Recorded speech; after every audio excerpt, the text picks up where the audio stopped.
حضور علیہ الصلوۃ والسلام نے فرمایا الطہور شطر الایمان کہ پاکیزگی اور طہارت ایمان کا حصہ ہے، اور النظافت نصف الایمان کہ صفائی، طہارت اور پیورٹی یہ آدھا ایمان ہے۔ اس سلسلے میں طہارت کا باب اسلامی تعلیمات میں شروع ہوتا ہے ان مقامات کی طہارت سے جہاں سے فضلات خارج ہوتے ہیں، پاخانے اور پیشاب کی صورت میں۔ یہ طہارت کا پہلا اصول ہے۔ ہم میں سے ہر شخص اور مسلمان ہونے کی حیثیت سے ہر شخص سمجھتا ہے کہ اس کے بغیر طہارت کا کوئی تصور مکمل نہیں ہو سکتا۔ مسلمان کے لیے اللہ کے رسول نے اپنی جائے پیشاب کو اور پاخانہ کی جگہ کو صاف کرنا، پانی سے دھونا لازم قرار دے دی۔ آج مغرب اس تصور کو ترک کرتے ہوئے اس کی جگہ کاغذ کے استعمال کو رواج دے رہا ہے، اور ہم اس مغربی تہذیب کی پیروی میں پانی کی طہارت کو چھوڑ کر کاغذ کے استعمال کی طرف بڑھتے جا رہے ہیں، اور یہ سمجھ رہے ہیں کہ شاید اسی میں عافیت ہوگی۔ نہیں، طب جدید جب بھی کسی حتمی نتیجے پر پہنچے گی اسے یہ اعلان کرنا ہوگا کہ عافیت اسلام ہی کے بیان کردہ اصول میں ہے۔ وہ لوگ جو ان مقامات کی صفائی پانی سے نہیں کرتے بلکہ اس کے لیے کاغذ استعمال کرتے، تو کاغذ کے استعمال کرنے سے پاخانے کی جگہ کے قریب طب جدید بتاتی ہے پیلونیڈل سائنس کے نام سے ایک بالدار پھوڑا ابھرتا ہے، اور اس کا میڈیکیشن سے کوئی علاج نہیں، اگر پیدا ہو جائے تو اس کا علاج آپریشن ہے۔ اور جو لوگ پانی سے طہارت کرتے ہیں وہ اس موذی مرض سے نجات پا جاتے ہیں۔ اس کے بعد طہارت کا دوسرا جز اور دوسرا اہم باب وضو ہے۔ وضو کیا ہے؟ اگر آپ توجہ سے دیکھیں تو انسانی جسم کے وہ اعضاء جو لباس سے باہر رہتے ہیں، ڈھکے نہیں رہتے، ننگے رہتے ہیں، ان کو دھونا وضو ہے۔ یعنی آپ کا سر سے پاؤں تک جہاں جہاں آپ کا لباس ہے، وضو میں ان کو نہیں دھویا جاتا۔ ہاتھوں کو دھویا جاتا ہے، بازوؤں کو دھویا جاتا ہے، اور کئی لوگ کوہنیاں بھی ننگی رکھتے ہیں، اس لیے کوہنیوں تک بازو کو دھویا جاتا ہے، چہرے کو دھویا جاتا ہے، کلی کی جاتی ہے، ناک میں پانی ڈالا جاتا ہے، اور آذل کے آس مسح اور پاؤں کو دھویا جاتا ہے۔ وہ اعضاء انسانی جسم کے اور حصص جو ڈھکے رہتے ہیں لباس میں، وہ جراثیم سے بھی اکثر محفوظ رہتے ہیں۔ ہمارے بہت بڑے دشمن جراثیم، اور وہ حملہ آور ہونے کی کوشش کرتے ہیں، تو ننگی جگہ جو ہے وہ جراثیم کے لیے موزوں ہے، یا پھر وہ سوراخ ناک اور منہ کے جو انسانی جسم کے اندر جراثیم کو داخل کرنے کا راستہ قرار پاتے ہیں۔ وضو کی صورت میں ہمیں اللہ اور اللہ کے رسول نے ان تمام ننگے اعضاء کے حصوں کو دھونے کی، ایک بار نہیں دن میں 5 بار دھونے کی تلقین فرمائی، تاکہ اس گندے ماحول میں، گرد آلود ماحول میں، بیماریوں کے ماحول میں اگر جسم کے کسی جگہ پر کوئی جراثیم کسی بیماری کا لگ بھی گیا تو بار بار دن میں وضو، اور یہ بار بار وضو کرنا نور علی نور ہے، کرنے سے دن میں 5 مرتبہ جراثیم کو دھونے کا پروسیس جاری رہے۔ اس کے بعد طہارت ہی کے باب میں کھانے پینے سے پہلے ہاتھ دھونے کی تلقین کی گئی۔ حضور علیہ الصلوۃ والسلام نے فرمایا برکت الطعام الوضوء قبلہ والوضوء بعدہ۔ ابو داؤد اور ترمذی میں حدیث آتی، کھانے کی برکت کھانے سے پہلے ہاتھ دھونے میں اور کھانے کے بعد ہاتھ دھونے میں۔ اگر ہاتھ دھوئے بغیر آپ کھانا کھاتے ہیں تو وہ جراثیم جو آرڈینریلی آپ کے ہاتھ پر لگے تھے وہ کھانے کے ساتھ مل کر آپ کے منہ میں چلے جاتے، اور آپ کھانے کی صورت میں صحت کو نہیں بلکہ بیماری کو دعوت دے رہے ہیں۔ رسول اللہ صلی اللہ علیہ وآلہ وسلم نے کھانے سے پہلے ہاتھ دھونے کی تلقین کی، لیکن بعض لوگ یہ سمجھے کہ ہاتھ دھو کر انہیں تولیے سے خشک کر دیا جائے، اس سے رسول پاک صلی اللہ علیہ وآلہ وسلم نے منع فرمایا، اور فرمایا لا یمسح یدہ قبل الطعام بالمندیل، کھانا کھانے سے پہلے ہاتھ کو دھو لیکن تولیے یا پانی سے مت خشک کرو، مبادا اس کپڑے کے جراثیم آپ کے منہ میں چلے جائیں۔ دانتوں کی صفائی طہارت کا ایک اور اہم جز۔ حضور علیہ الصلوۃ والسلام نے فرمایا، مسند بزار میں ہے، حکم دیا کہ دانتوں کو صاف کیا کرو، اس لیے کہ دانتوں کی خرابی اور گندگی نہ صرف دانتوں کے لیے، منہ کے لیے، بلکہ امراض معدہ کا باعث بنتی۔ آقا دو جہاں صلی اللہ علیہ وسلم نے فرمایا اگر مشقت میں پڑ جانے کا اندیشہ نہ ہوتا امت پر تو میں حکم دیتا کہ کوئی نماز اور کوئی وضو بغیر مسواک کے نہ کرے۔ حضور علیہ الصلوۃ والسلام کا معمول تھا کہ ہمیشہ مسواک فرماتے، اور میں نے ایک جگہ پڑھا ہے، وہ مقام اس وقت مجھے مستحضر نہیں، لیکن ایک جگہ پڑھا ہے کہ حضور علیہ الصلوۃ والسلام مسواک دانتوں میں طولن نہیں بلکہ عرضن فرماتے تھے، اوپر سے نیچے، نیچے سے اوپر، اور یہی تحقیق ہے دانتوں کی صفائی کی جو آج کے ڈینٹسٹ بیان کرتے ہیں۔ حضور علیہ الصلوۃ والسلام نے فرمایا کہ سو کر اٹھو تو اچھی طرح ہاتھ دھوئے بغیر برتن میں ہاتھ نہ ڈالو، معلوم نہیں نیند میں ہاتھ کہاں تک گئے، تو جراثیم سے بچاؤ کی ایک صورت۔ پھر مشروب پینے اور کھانے کی چیزوں میں اور برتن میں پھونک مارنے سے منع کیا، حتیٰ کہ پانی پیتے ہوئے گلاس کے اندر سانس لینے سے منع کیا۔ یہ حکمت کہ 3 بار سانس لے کے پیا جائے، اس میں اور ظاہراً اصل حکمتیں تو اللہ اور اللہ کا رسول جانتا ہے، لیکن ہمیں ظاہراً طبی نقطہ نظر سے اور کوئی حکمت نظر نہیں آتی سوائے اس بہت بڑی حکمت کے کہ آپ جب پانی پئیں گے اور پانی کے اندر سانس لیتے رہیں گے تو اندر کی کاربن ڈائی آکسائڈ اور مختلف جراثیم پانی میں مل مل کر اندر آتے رہیں گے. آقا نے فرمایا پانی پیو اور 3 بار پانی کے گلاس کو ہٹا کر باہر سانس لو تاکہ جراثیم باہر جائیں اور پانی پاکیزہ حالت میں اندر جائے. اور حضور علیہ السلام کے بارے میں احادیث میں آتا ہے کہ حضور جب پانی پیتے فلا یتنفس فی الاناء، برتن میں حضور سانس نہ لیتے تھے. لم یکن رسول اللہ صلی اللہ علیہ وسلم ینفخ فی طعام ولا شراب ولا یتنفس فی الاناء. حضور نہ کھانے میں پھونک مارتے تھے، نہ حضور علیہ السلام پینے میں پھونک مارتے تھے، اور نہ ہی برتنوں کے اندر سانس لیتے تھے. اللہ رب العزت نے اپنی عبادت کے طور پر بھی وہ عمل عطا کیا کہ جس میں ورزش اور فزیو تھراپی کی غالباً یہ تمام صورتیں بہتر صورت میں پائی جاتی ہیں. ارشاد فرمایا کہ منافقوں کی یہ علامت ہے اذا قاموا الی الصلاۃ قاموا کسالی، جب نماز پڑھنے کے لیے کھڑے ہوتے ہیں تو ڈھیلے ڈھالے طریقے سے پڑھتے ہیں، یعنی نماز کو چاق و چوبند ہو کر تعدیل ارکان کے ساتھ حق اس کا ادا نہیں کرتے، کیونکہ ڈھیلے ڈھالے طریقے سے پڑھنے کے نتیجے میں نماز کا نہ روحانی فائدہ ہے اور نہ طبی و جسمانی فائدہ ہے. قرآن کے ارشاد کے مطابق جب نماز کا جسمانی حق بھی ادا کیا جائے روحانی حق کے ساتھ ساتھ تو اس کے فوائد کیا ہیں؟ یہ فوائد پھر مسلسل بکثرت ہلکی پھلکی ورزش بن جاتی ہے جو پرماننٹ پروسیس ہے آپ کے خون میں کولیسٹرول لیول کو کم رکھنے کا. طب جدید کہتی ہے کہ کولیسٹرول وہ چربی جو آپ کی شریانوں میں جم جاتی ہے اور رفتہ رفتہ ہماری شریانوں کو آرٹریز کو تنگ کر دیتی ہے، اور اسی کے نتیجے میں بلڈ پریشر ہوتا ہے، اسی کے نتیجے میں امراض قلب جنم لیتی ہیں، اور اسی کے نتیجے میں الٹیمیٹلی فالج بھی ہوتا ہے اگر سر میں یہ کیفیت ہو جائے، اور بہت سی امراض جنم لیتی ہیں. یہ کولیسٹرول کا لیول نارمل ہوتا ہے 150 سے 250 ملی گرام تک. اگر جب ہم کھانا کھاتے ہیں تو اس وقت یکا یک یہ کولیسٹرول لیول ہمارے خون میں بڑھ جاتا ہے، اور اتنا زیادہ ہو جاتا ہے کہ اگر ہم بسیار خوری کے مریض ہوں اور کثرت کے ساتھ کھانا کھاتے رہیں اور کولیسٹرول لیول مسلسل اونچا ہوتا رہے اور اس کی تحلیل کی کوئی صورت نہ ہو تو جس طرح کھال میں گارا جم جاتا ہے اور اس راستے کو تنگ کر دیتا ہے تو پانی باہر بہہ نکلتا ہے، اس طرح کولیسٹرول چربی جب آپ کی شریانوں میں جمتی ہے اور راستہ بہاؤ کا تنگ ہوتا ہے تو خون کا پریشر بڑھ جاتا ہے. اسی سے پھر ہارٹ اٹیکس کی بھی صورتیں پیدا ہوتی ہیں راست نالی کے تنگ ہونے سے، اور ساری صورتیں پیدا ہوتی ہیں. اگر یہ جم جائے کولیسٹرول تو جمے ہوئے کولیسٹرول کو اکھاڑ کر نکالنا بڑا مشکل پروسیس ہے جو قریب قریب ناممکن یا محال ہے. سو اس کی ایک ہی صورت کہ کولیسٹرول کو جمنے سے پہلے تحلیل کیا جائے.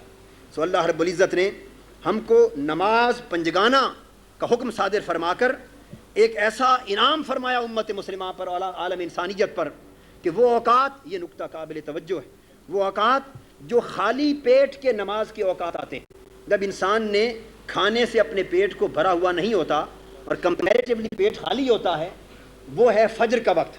اس وقت آپ کا پیٹ خالی ہوتا ہے. عصر کا وقت پیٹ خالی ہوتا ہے. مغرب کا وقت پیٹ خالی ہوتا ہے. چونکہ پیٹ خالی ہوتا ہے ان اوقات میں کولیسٹرول لیول بھی خون میں کم ہوتا ہے، تو جب کولیسٹرول لیول کم ہے وہ نمازیں عطا کی جن کی رکعتیں کم ہیں تاکہ ورزش کم ہو. اور جب کھانا کھاتا ہے انسان تو کولیسٹرول لیول اس کا ریز کر جاتا ہے. جب وہ رائز کرتا ہے اور وہ وقت دوپہر کے کھانے کا اور رات کے کھانے کا ہے تو دوپہر کے کھانے کے بعد 12 رکعتوں کی نماز ادا کی تاکہ کمپیریٹیولی زیادہ ورزش ہو اور کولیسٹرول کی تحلیل کی صورت پیدا ہو. اور رات کو چونکہ ظہر کو 12 دیں اس لیے کہ کچھ ورزش یوں ہو جائے، اور چونکہ دن جاگنے کا وقت ہے بقایا اس کے کام کاج کی صورت میں بھی ہو سکتی. رات کو کھانا کھا کر چونکہ اس نے بیڈ پر چلا جانا ہے، سونا ہے اور کوئی جسمانی ورزش نہیں، اس لیے 17 رکعتوں کی نماز ادا کی کہ سونے سے پہلے کولیسٹرول ٹھیک ہو جائے. حضور علیہ السلام نے کم خوری کی تعلیم دی اور قرآن مجید نے بھی کہا کہ کھاؤ پیو لیکن اسراف نہ کرو. لا یحب المسرفین، بیلنسڈ ڈائٹ کا حکم دیا. بیلنسڈ ڈائٹ اٹ سیلف آپ کی صحت کے تحفظ کی ضمانت ہے، اور قرآن مجید افراط و تفریط سے بچا کر معتدل خوراک اور غذا کی بات کر رہا ہے. اور حضور علیہ السلام نے فرمایا، بخاری اور مسلم کی متفق علیہ حدیث ہے، المسلم یاکل فی معن واحد، کہ جو مسلمان ہے وہ ایک آنت سے کھاتا ہے اور جو کافر ہے وہ 7 آنتوں سے کھاتا ہے. یہ استعارے کی زبان میں بات کی ہے، مطلب یہ ہے کہ مسلمان کم کھاتا ہے اور کافر بے دریغ کھاتا ہے. اب ہمیں اپنی گریبانوں میں بھی جھانک کر دیکھنا چاہیے کہ کھانے کے باب میں ہمارا شعار اسلام ہے یا شعار کفر ہے. حضور نے فرمایا بہت زیادہ کھانے والے شخص سے پناہ مانگو. اور سنن ابن ماجہ میں حدیث حضور علیہ السلام نے فرمایا کہ معدہ 3 حصوں پر مشتمل، اس کی 1/3 کھانے کے لیے، 1/3 پینے کے لیے رطوبات کے لیے، 1/3 سانس کے لیے. یہ وہ ریسرچ ہے, یہ وہ ڈکلیریشن ہے جو معدے کی تقسیم کے بارے میں حضور علیہ الصلوۃ والسلام نے 1400 سال پہلے بیان فرمایا. آج معدے کی اندر کی امراض کی تحقیق کے لیے جو بیریم میل ٹیسٹ ایجاد ہوا ہے, بیریم میل ٹیسٹ کرنے کے لیے جب آپ دوائی ڈالتے ہیں تو آقا دو جہاں کے بیان کردہ تینوں حصص معدے کے کھل کر سامنے آ جاتے ہیں. اور پھر حضور علیہ الصلوۃ والسلام نے بسیار خوری سے اس لیے منع فرمایا اور کم خوری کا حکم اس لیے دیا کہ متعدد امراض کی بنیاد بسیار خوری ہے. یعنی آج کے کارڈیالوجسٹ اور امراض قلب کے علاج کی تمام ایسوسیشنز دنیا بھر میں, آل اوور دی ورلڈ, مشرق سے مغرب تک جہاں جائیں وہ لکھتی ہیں, پمفلیٹس چھاپتی ہیں, کتابیں چھاپتی ہیں اور عنوان لگاتی ہیں کہ دل کی ساری مرضیں پیٹ کے راستے سے جاتی ہیں, ساری مرضیں معدے کے راستے سے جاتی ہیں. یہ بات آج متحقق ہو چکی ہے کہ ساری امراض قلب کا تعلق بنیادی طور پر بسیار خوری یا غذا کی بد پرہیزی میں ہے. اسی بسیار خوری سے امراض قلب جنم لیتی ہیں, اسی سے الٹیمیٹلی ذیابیطس یعنی ڈائبٹیز جنم لیتی. جب آدمی زیادہ کھاتا ہے تو زیادہ کھانے سے, میں عرض کر رہا ہوں کہ حضور علیہ الصلوۃ والسلام نے زیادہ کھانے کو اتنی شدت کے ساتھ کیوں مذموم قرار دیا اور اتنی سختی کے ساتھ بسیار خوری سے کیوں منع فرمایا. یوں ہی لگتا ہے کہ بسیار خوری کے نقصانات بھی بہت زیادہ ہی ہوں گے, جس وجہ سے حضور نے شدت کے ساتھ منع فرمایا اور یہاں تک کہ کہا کہ پناہ مانگو بسیار خور سے. تو بسیار خوری سے حضور نے بئی طور منع فرمایا. اور اسی بسیار خوری سے امراض قلب جنم لیتی ہیں کہ بسیار خوری سے پھر چربی بڑھتی ہے, کولیسٹرول لیول زیادہ ہوتا ہے اور اسی سے پھر امراض قلب جنم لیتی ہیں. پھر اسی سے فالج ہوتا ہے. اگر دماغ میں وہ شریان کوئی تنگ ہو جائے تو اس کا فالج صورت پیدا ہو جاتی ہے. باقی آرٹریز میں ہو جائے تو ہارٹ ٹربلز اور ہارٹ اٹیکس ہوتے ہیں. اسی سے مخبوط اور حواسی کی مرض جنم لیتی. اس بسیار خوری سے بول و براز کا بے قابو ہو جانا پیدا ہوتا ہے. اسی سے موٹاپا پیدا ہوتا ہے. اسی سے بلڈ پریشر اور دیگر موذی امراض جنم لیتی. پھر حضور علیہ الصلوۃ والسلام نے جانوروں کے اندر حلال اور حرام کا فرق فرمایا اور حلال جانوروں میں بڑے جانور کو حلال کیا اور بڑے جانور گائے اور بھینس وغیرہ. لیکن یہ جتنے جانور بڑے ہوتے ہیں ان کا گوشت کا کولیسٹرول بھی زیادہ ہوتا ہے. جانور جوں جوں چھوٹے ہوتے چلے جاتے ہیں کولیسٹرول لیول گوشت میں کم ہوتا چلا جاتا ہے. حلال قرار دیا گائے اور بھینس کے گوشت کو. لیکن ایک بات قابل توجہ ہے اور وہ یہ کہ آج کی طبی تحقیق, جدید طب کی تحقیق یہ بیان کرتی ہے کہ گائے کے گوشت میں ایک کیڑا ہوتا ہے اور اس کا نام ہے ٹینیا سیجینیٹا. وہ کیڑا جو ٹینیا سیجینیٹا کے نام سے معروف ہے اس سے پیٹ کی کئی امراض جنم لیتی ہیں لیکن ہیں وہ قابل علاج. اب یہ مرض آج تحقیق کی روشنی میں سامنے آئی. 1400 سال پہلے ان کیڑوں کے نام سے دنیا کا کوئی فرد آگاہ نہ تھا. لیکن آقا دو جہاں صلی اللہ علیہ وسلم نے فرمایا کہ میرے امتیوں, گائے کا دودھ پیا کرو, اس میں شفا ہے. گائے کا گھی کھایا کرو, اس میں دوا ہے. ذرا الفاظ کے فرق کو بھی ملاحظہ فرمائیے.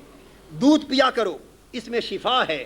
گھی کھایا کرو, اس میں دوا ہے. اور گوشت سے بچا کرو, اس میں بیماری ہے. اس کے بعد چھوٹا گوشت ہے بکرے کا. اس کے گوشت کا کولیسٹرول لیول کم ہے لیکن اس کے اندر پھر مختلف مقامات ہیں, جس طرح گردے ہیں, کلیجی, صاف ظاہر ہے ان کا کولیسٹرول پھر زیادہ ہوتا ہے.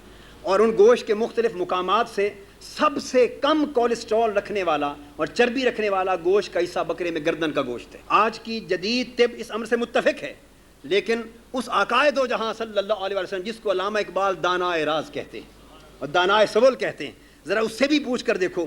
حضور علیہ الصلوۃ والسلام فرماتے ہیں کہ یوں تو بکرے کا سارا گوشت اچھا ہے لیکن گردن کا گوشت کھاؤ تو اس سے نقصان نہیں ہوتا. سو حضور علیہ الصلوۃ والسلام نے امت مصطفی کو جو قرآن دیا اس میں سارے گوشتوں کو حلال کیا ان کے مدارج کو بیان کرتے کرتے, لیکن پرندوں کا گوشت صحت کے اعتبار سے چونکہ زیادہ مفید تھا اس لحاظ سے پرندوں کو گوشت کو قرآن مجید کی سورہ واقعہ میں جنتی گوشت کہا دیا اور ترغیب دی کہ سب سے بہتر یہ گوشت جنت میں مہیا کیا جائے. اور فرمایا جنت میں پرندے اڑتے ہوں گے اور ان کا گوشت تمہیں ملے گا. سب سے پہلے حرام چیزوں کی لسٹ میں مردار کا نام لی قرآن مجید نے. مردار کسے کہتے ہیں؟ وہ جانور, بکرا, دمبا, لیلا, وہ جانور جو ادروائز حلال ہو لیکن شرعی طریقے پر ذبح نہ کیا گیا ہو, اپنی طبی موت مر جائے تو اس کو مردار کہتے ہیں. اب اسے کیوں مردار کہا؟ ذبح کا حکم اس لیے دیا کہ جب شاہرگ کاٹی جاتی ہے خاص طریقے شرع کے مطابق تو اس سے جو رگیں کٹتی ہیں میکسیمم خون جو ہے وہ جسم کے اندر سے نکل جاتا ہے اور وہ گوشت آپ کے کھانے کے قابل ہونے سے پہلے اپنے آپ کو ممکن حد تک خون سے پاک کر چکا ہوتا ہے. اور مردار کو اس لیے حرام کیا کہ اس سے خون نہیں نکلتا اور خون جب اندر رہ جائے اور گوشت کا حصہ بن جائے تو وہ خون جب گوشت کے ساتھ آپ کے اندر جاتا ہے تو وہ متعدد امراض اور جراثیم کو جنم کر دینے کا باعث بنتا ہے. اس کے بعد خنزیر کو منع فرمایا, لحم الخنزیر کو, کہ یہ حرام ہے. آج بے شک ویسٹرن ورلڈ میں یہ سوال کیا جاتا ہے ہمارے علماء سے اور جانے والوں سے کہ اللہ نے اور آپ کے قرآن نے خنزیر کو حرام کیوں کیا؟ اس لیے وہ اعتراض کرتے ہیں قرآن پر کہ وہ خود خنزیر کے خون کے طبی نقصانات سے آگاہ نہیں۔ ہمارا یہ عقیدہ ہے اور ہونا چاہیے کہ جس شے کو اسلام نے حرام کر دیا وہ ممکن ہی نہیں کہ طبی اعتبار سے آپ کے لیے مفید ہو، اس کے نقصانات فوائد سے یقیناً زیادہ ہوں۔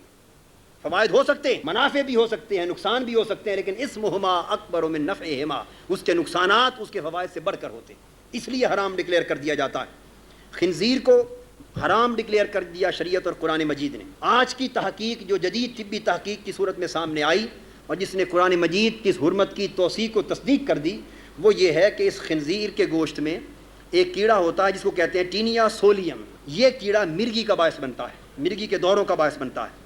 اور ایک اور کیڑا خنزیر کے گوشت میں ہوتا ہے جس کا نام ہے ٹریچی نیلا اسپائریلس۔ یہ کیڑا بھی انتڑیوں میں اندر موجود ہوتا ہے اور عضلات اور دماغ کے اندر سوزش پیدا کرتا ہے، اور عضلات کو شدید درد پیدا ہوتی ہے اور اس سے مرگی کے دورے بھی جنم لیتے ہیں۔ یہ خنزیر کے گوشت کے اثرات ہیں۔ پھر خنزیر کے گوشت میں چربی زیادہ ہوتی، اس وجہ سے امراض قلب بھی کثرت کے ساتھ اس میں ہوتی ہیں، موٹاپا بھی اس سے پیدا ہوتا ہے۔ اور آج مغرب کے محققین اور ریسرچ اسکالرز خود اس خنزیر کے گوشت سے نالا ہوتے جا رہے ہیں ریٹ آف ہارٹ اٹیکس کے بڑھ جانے کی وجہ سے۔ اس سے سرطان پیدا ہوتا ہے، کینسر، اور اس پر مزید اس وقت مغرب میں تحقیق ہو رہی ہے جو آف اینڈ آن مغرب سے ٹائمز اور دیگر آنے والے رسالوں میں کبھی کبھار اس کا ذکر مل جاتا ہے۔ امریکہ کے کلوریڈو کے زری کالج کے پروفیسر ہیں، بیکٹیریولوجسٹ ہیں، ان کی تحقیق اس امر کو پہنچ چکی ہے کہ شہد جیسا جراثیم کش شاید ہی چیز کوئی ہوگی، یہ جراثیم کش ہے شہد بہت بڑا، اور حضور علیہ الصلوۃ والسلام نے اسے شفا قرار دے کر اس کی تحسین فرمائی۔ یہ شہد جس کو انہوں نے شفا اور جراثیم کش دوائی قرار دیا، اس کے بارے میں ایک اور ڈاکٹر ہیں اے پی سٹرٹیوینٹ، یہ بیان کرتے ہیں تحقیق کرنے کے بعد کہ شہد کے اندر ہائیگروسکوپک پاور بہت زیادہ ہوتی، وہ جو پانی کھینچ لیتا ہے، جذب کرتا ہے، اس لیے اندرونی امراض اور بیرونی امراض کے لیے بھی شہد مفید ہے اور علاج کا باعث ہے۔ زخموں اور پھوڑوں کے پانی کو کھینچ کر زخموں کو صاف اور دھو دیتا ہے، جسم کو تیزابی مادوں سے پاک کرتا ہے، اور یہ شہد پیشاب آور بھی ہے، بد ہضمی کا بھی علاج ہے۔ الغرض طب جدید کی ان ساری تحقیقات کو جب سامنے رکھے اور ایک نظر اللہ اور اللہ کے رسول کے ارشاد پر ہو کہ فی ہے شفا، تو پھر یہ بات کھل کر سامنے آ جاتی ہے کہ اللہ اور اللہ کے رسول کے قول سے بڑھ کر حق کائنات میں کہیں موجود نہیں ہے۔ آج تک آپ دیکھتے ہیں کہ بخار ہوتا تھا اور ہمارے بڑے لوگ بخار کی حالت میں پانی ڈالنے سے، گیلا کپڑا ڈالنے سے، برف ڈالنے سے گریز کرتے تھے، اور جب وہ ڈاکٹر کے پاس آتے، ڈاکٹر کہتا کہ جب بخار 105 106 یا 100 101 سے زیادہ ہو جائے تو نارملی 105 106 ڈگری فارنہیٹ سے زیادہ انسانی جسم برداشت نہیں کر سکتا، ناقابل برداشت ہو جاتا ہے۔ تو ڈاکٹرز نے کہا کہ اس کے بعد اس کے اوپر برف سے اس کو دھویا جائے، ٹھنڈے پانی ڈالے جائیں اور اس کو ٹھنڈا کیا جائے تاکہ بخار کا ٹیمپریچر جو کم ہو۔ لیکن عام سوچ یہ تھی، غیر سائنسدانوں کی سوچ یہ تھی کہ بخار کی حالت میں برف یا پانی نہیں لگنا چاہیے، لیکن آقائے دو جہاں صلی اللہ علیہ وسلم نے 1400 برس پہلے علاج کرتے ہوئے بخار کا فرمایا کہ یہ جہنم کی آگوں میں سے آگ ہے، بڑھ جائے تو اسے ٹھنڈے پانی سے ٹھنڈا کر دیا کرو۔